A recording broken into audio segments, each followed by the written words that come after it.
ভোরের আলো ফোটার সঙ্গে সঙ্গে গাছ থেকে রস নামানোতে ব্যস্ত গাছিরা। সেই রস জাল দিয়ে তৈরি করা হচ্ছে সুস্বাদু খেজুরের গুড়।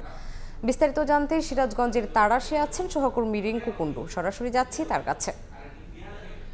ভোর থেকে কিন্তু সিরাজগঞ্জের তাড়াশে যে খেজুরের গুড় তৈরির যে কর্মযজ্ঞ সেটি কিন্তু চলছে। আমরা সকাল থেকে আছি সিরাজগঞ্জের তাড়াশ উপজেলা এবং যদি আপনাদের একটু দেখায় যে ভোরের আলো ফোটার সাথে সাথে খেজুরের গাছ থেকে রসগুলো গাছিরা নামিয়ে নিয়ে এসে যে তাদের যে নির্ধারিত স্থান অর্থাৎ নির্দিষ্ট যে জালের যে প্রক্রিয়া অর্থাৎ 3 থেকে 3.5 ঘন্টা নির্দিষ্ট তাপে জাল দেওয়ার পরে কিন্তু ধীরে ধীরে ধাপে ধাপে সেই গুড়গুলো প্রস্তুত হয়। এখন আমরা দেখতে পাচ্ছি যে সেই যে রসগুলো জাল দিচ্ছেন গাছিরা এবং এই জাল দেওয়ার পরে কিন্তু আসলে গুড় তৈরির যে পরবর্তী যে ধাপ সেই ধাপটি আসলে যে এখানে হবে। সিরাজগঞ্জের সিরাজগঞ্জের যে শাহজাদপুর, রায়গঞ্জ, উল্লাপাড়া সব বেশ কয়েকটি উপজেলায় কিন্তু প্রতি বছরই এই যে খেজুরের গাছ থেকে রস সংগ্রহ করে গাছিরা কিন্তু তাদের যে কাঙ্ক্ষিত গুড় সেটি কিন্তু আসলে উৎপাদন করে এবং রাজশাহী, পাবনা এবং নাটোর সহ বিভিন্ন স্থান থেকে কিন্তু এই গাছিরা এই শীতের যে 3 মাস এই 3 মাস এখানে থেকে এই গুড়গুলো আসলে তারা উৎপাদন করে। আমরা যেটি দেখছি যে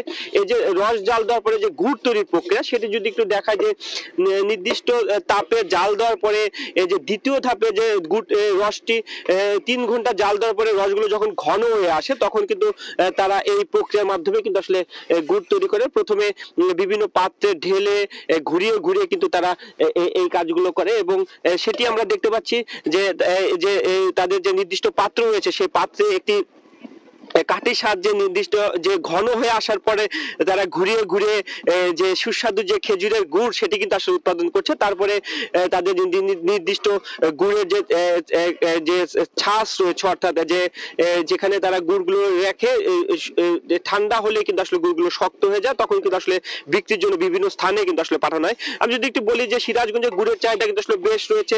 স্থানীয় চাহিদা মিটিয়ে এই গুড়গুলো কিন্তু দেশের বিভিন্ন স্থানে আসলে পাইকাররা নিয়ে যায়।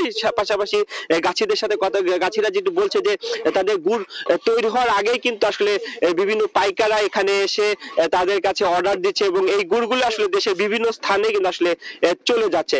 তো গাছিরা যেটি বলছে যে ধীরে ধীরে গাছের সংখ্যা কম এবং যে পরিচর্যার অভাবে কিন্তু আসলে খেজুরের রস সংগ্রহের কিছুটা বেগ পেতে হচ্ছে, কারণ আগে যে গাছ ছিল সেই গাছের পরিমাণ কিন্তু আসলে ধীরে ধীরে কমছে। তো এই ছিল সিরাজগঞ্জ থেকে আমার কাছে খেজুরের গুড় তৈরির সবশেষ খবর। সরাসরি যুক্ত ছিলাম সিরাজগঞ্জে।